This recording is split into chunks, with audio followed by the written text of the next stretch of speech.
안녕하세요, 슈퍼로더입니다. 새해 복 많이 받고 계신가요? 자, 오늘은 여러분께 플립5의 롱텀 사용기를 좀 들려드리려고 합니다. 뭐 엄청나게 길게 사용한 건 아니지만 제가 작년 8월에 구매했고 지금 9, 10, 11, 12, 1, 2 이렇게 총 6개월째 사용을 하고 있고요. 최근 한 일주일 정도는 사용을 하진 않았어요. 왜냐면 바로 갤럭시 S24 플러스도 사용하고 있기 때문에 그런데 그 전까지는 계속 플립5를 썼었어요. 뭐 물론 지금 메인 카메라로도 사용하고 있고 게임할 때나 영상 볼 때 이용하는 이 S24 울트라도 꾸준히 같이 사용을 했지만요. 뭐 조만간에는 S24 울트라의 1년 사용기도 좀 들려드릴 텐데 그 전에 먼저 플립5의 6개월 사용기를 좀 말씀드리려고 합니다. 그냥 아주 심플하게 실제로 사용할 때 어떤 게 좋았고 어떤 게 별로 안 좋았는지 제가 요즘 추구하고 있는 그냥 지극히 일반적인 사용자 시점에서 좀 말씀을 드리려고 합니다. 일단 플립은 구매하기 전에 많은 분들이 고민을 하세요. 왜냐면 가장 걱정되는 거는 아무래도 이 접히는 부분 때문에 이 가운데 갈라짐 현상은 없는지 이런 거에 대해서 굉장히 걱정을 하셔서 아무래도 구매를 많이 고민하실 거예요. 제가 플립을 처음으로 사용했던 건 당연히 플립1이죠. 그 과제까지 진행하고 제가 퇴사를 했으니까 그때는 사실 완벽한 힌지 구조도 아니었고 뭐 물론 지금도 완벽하다고 말을 할 수는 없지만 완전 초기 폴더블이기 때문에 주름이나 이런 것도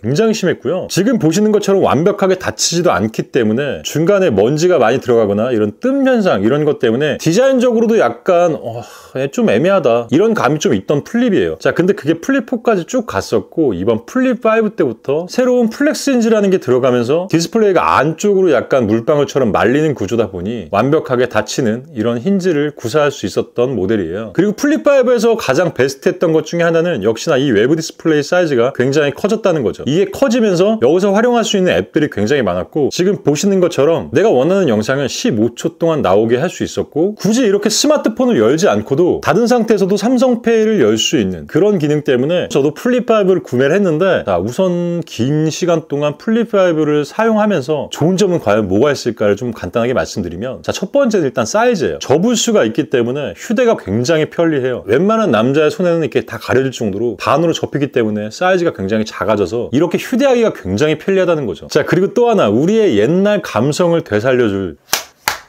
이렇게 통화를 하거나 뭐 핸드폰을 이렇게 사용하고 나서 딱 이렇게 닿는 느낌이 너무 좋은 거예요. 그리고 보시면 아시겠지만 디자인도 굉장히 예뻐요. 지금 제가 S24 플러스를 쓰고 있고 S23 울트라도 같이 쓰고 있지만 케이스를 끼고 다니거나 액세서리를 붙이고 다니거나 이럴 때도 이 플립만의 감성이 있어요. 진짜 디자인에 대한 감성 그리고 사이즈 이런 닿는 느낌? 이거만큼은 플립을 따라올 수 없다고 생각할 정도로 정말 괜찮아요. 사실 뭐 S24 플러스하고 가격도 비슷하고 정말 어디 가도 꿀리지 않는다 할 정도로 굉장히 예쁜 스마트폰입니다. 자, 그럼 단점은 없을까요? 단점이 있어요. 첫 번째 단점은 카메라예요. 저희가 일반적으로 사용하는 S 시리즈가 기본 카메라가 5천만 화소거든요. 여기 있는 두 개의 카메라가 각각 1200만 화소예요.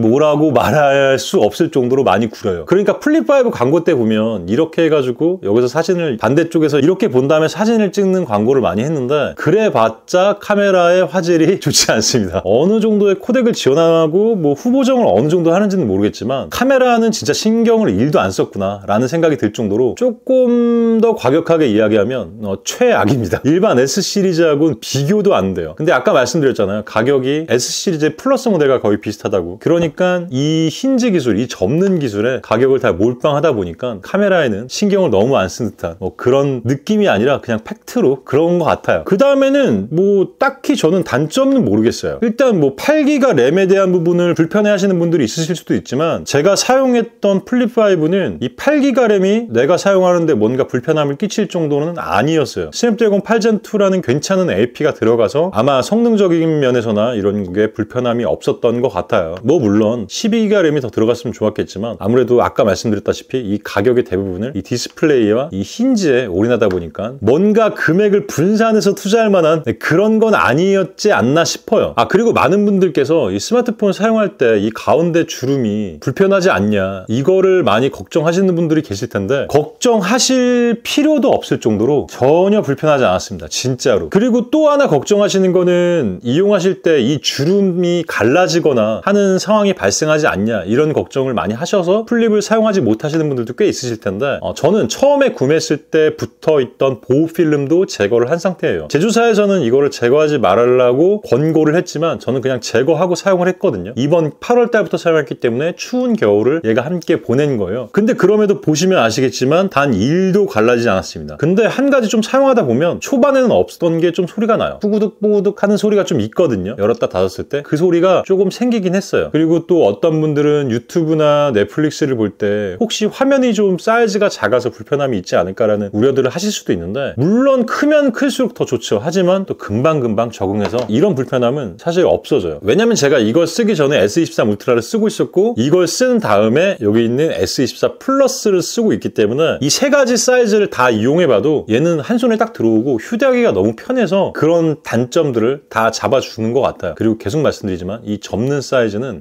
진짜 최고예요. 자, 여러분, 지금까지 진짜 그냥 완전 솔직히 플립5를 사용했던 유저로서 말씀을 드린 거예요. 그러니까 지금 있는 이 플립5를 구매할 예정이신 분들이거나 혹은 나중에 플립6를 구매하시거나 플립7이 될 수도 있고, 이 폴더블에 한 번쯤은 발을 싹 담그고 싶은데 약간 고민되시는 분들이 계시면 이 영상이 여러분께 많은 도움이 되실 거예요. 그리고 이거 말씀 안 드렸는데 배터리 타임 이런 거에 대해서도 걱정을 하시는 분들이 꽤 있으세요. 왜냐면 얘가 배터리가 3700mAh 밖에 안 되다 보니까 외부 디스플레이도 사용하고 내부도 사용하면 조금 배터리 그렇게 오래 안 가지 않을까? 라고 걱정하시는데 생각보다 오래 가요. 얼마 전에 제가 S24 플러스의 배터리가 10시간 정도 간다고 그렇게 말씀드렸었는데 LTE 모드로만 사용을 해달라 이런 댓글이 있어서 제가 온리 LTE로 하루 종일 사용한 적이 있었는데 저 11시간쯤 넘게 사용한 것 같아요. 물론 그 정도는 아니에요. 하지만 하루 종일 내가 핸드폰을 충전 없이 가지고 다녀야 된다, 그거 아닌 이상은 배터리 사용하는데 큰 문제는 없다는 거, 이렇게 말씀드릴 수 있을 것 같고, 그리고 또 갑자기 생각나는데 또 하나 말씀드리면 이 외부 디스플레이 화면 있잖아요. 일단 해상도가 720이에요. 유튜브나 넷플릭스를 여기서 재생해서 본 적은 있긴 있어요. 없진 않아요. 쇼츠 같은 거나 이런 걸 좀 볼 때 여기서 보거든요. 근데 그거 말고는 카톡을 연다거나 인터넷 검색을 한다거나 그럴 때 사실 잘 안 보게 돼요. 디자인상으로 너무 예쁘고 활용할 수 있는 활용도도 굉장히 좋지만 실제 사용 횟수는 그렇게 높지가 않더라고요. 물론 이거는 저의 개인적인 사용 패턴이기 때문에 사람마다 조금씩 다를 수는 있지만 저는 일단 그래요. 자, 이야기가 좀 길어졌는데 결론을 말씀드릴게요. 플립을 사시려고 한다? 카메라, 성능 이런 거 그냥 생각하지 마세요. 온리 디자인 감성으로 플립에 접근하세요. 그 이상 다른 마음으로 접근하셨다가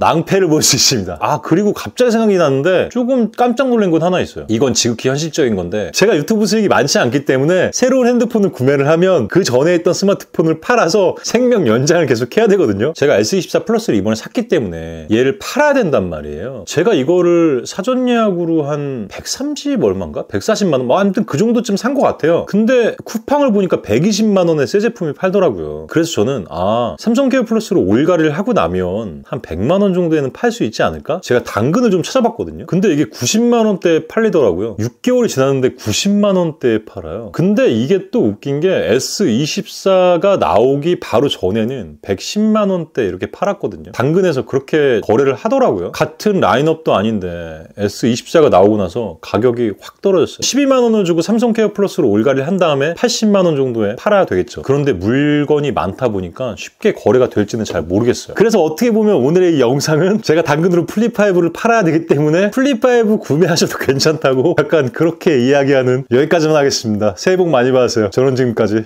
슈퍼로더였습니다.